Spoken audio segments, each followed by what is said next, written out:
Maniniwala ka ba kung sasabihin ko sa inyo na meron akong napuntahang waterfalls na 14? At ngayong taon lang ito guys, taong 2025. Bakit ko ginagawa ang mga ito? Una, exercise kasi lumalaki ako, bumibigat, tumatanda, so kailangan natin magkaroon ng magandang exercise.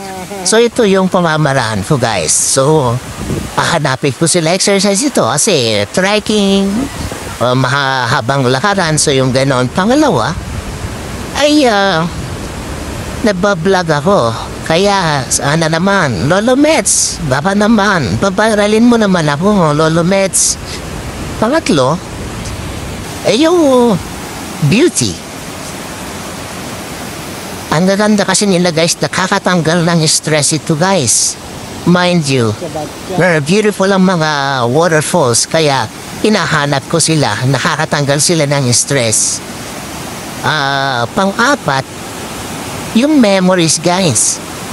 Kasi we build memories sa ating buhay, di ba guys?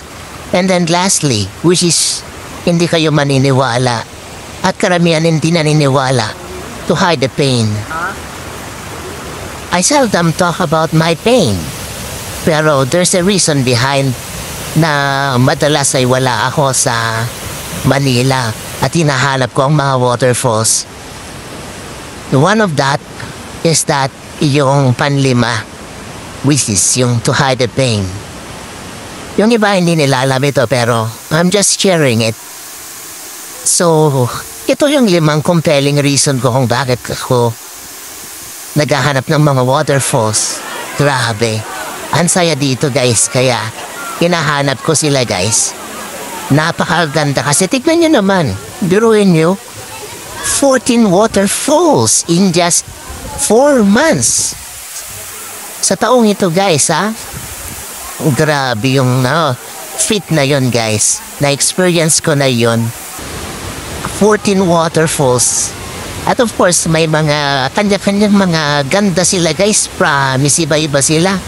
Wala kang itulak kabigin guys. Ang hirap Grabe, ang kakanda kasi guys. Talagang nainlove ako sa mga waterfalls.